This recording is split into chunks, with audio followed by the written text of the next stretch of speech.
So ఇదైతే మేము అన్నయ్య వాళ్ళ ఇంటికి వచ్చేసాం కదా, ఎత్తు బంగారం జోకిన తర్వాత. సో 5 ఫ్లోర్స్ ఎక్కి వచ్చిన తర్వాత మనుషులను ఒక్కొక్కరిని చూడండి ఎట్లా అయిపోయారో. సో అందరం అయితే వాటర్ వాటర్ అని అనుకుంటూ వాటర్ తాగి కొంతసేపు అట్లా రిలాక్స్ అయిపోయి ఇంకా కంఫర్టబుల్ డ్రెస్ వేసుకొని ఇప్పుడైతే జాతరకి, సమ్మక్క జాతరకి వెళ్ళాలి. ఇక్కడ నుండి 100 కిలోమీటర్స్ అని చెప్పాం కదా. సో అందరం అయితే ఇక్కడ అందరూ చెమటలు తుడుచుకుంటున్నారు. ఇంకా వీళ్ళైతే కొంచెం లేట్గా ఎక్కారు, అమ్మ ఉన్న అక్క.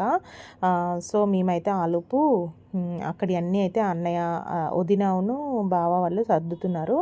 మేమైతే కొంతసేపు ఇట్లా కూర్చొని రిలాక్స్ అయిపోయి ఇంకా డ్రెస్ చేంజ్ చేసుకొని స్టార్ట్ అయిపోయాము. సో వీడియోస్ మీకు నచ్చుతున్నాయా? Family vlogs full length videos పెట్టాలి అంటే ప్లీజ్ సపోర్ట్ చేయండి. సపోర్ట్ చేసి లైక్ చేసి ఇంకా మీకు ఎలాంటి వీడియోస్ కావాలి అన్నది కామెంట్స్లో చెప్పండి. నాకైతే చాలా చాలా వీడియోస్ ఉన్నాయి, బట్ వ్యూస్ రావట్లేదు కదా అని ఇంట్రెస్ట్ అయితే వస్తలేదు. So please please please subscribe చేసుకోండి, కామెంట్ చేయండి.